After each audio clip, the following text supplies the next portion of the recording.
जब भी हम कॉन्स्टिट्यूशन के सेकंड पार्ट यानी कि आर्टिकल 5 से लेके 11 तक की बात करते हैं जिसमें सिटीजनशिप यानी कि नागरिकता का प्रावधान है, तो हमारे सामने सबसे बड़ा सवाल ये आता है कि व्हाट इज सिटीजनशिप यानी कि नागरिकता क्या है। बेसिकली नागरिक वो व्यक्ति होता है जो मूल रूप से उस राज्य का निवासी हो या उस राज्य का संगठक तत्व हो। नागरिकता एक अधिकार है और ये बहुत सारे अधिकार होने का अधिकार है, जिसे हम इंग्लिश में राइट टू हैव राइट्स कहते हैं।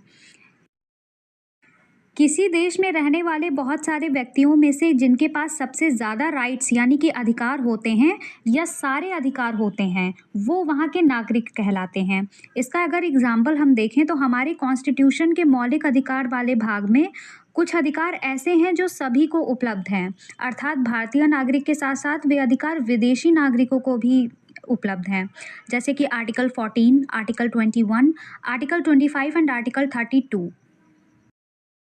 लेकिन कुछ ऐसे भी अधिकार होते हैं जो केवल भारतीय नागरिकों के पास ही होते हैं, जैसे कि article 15, article 16, article 19 and article 29 and 30।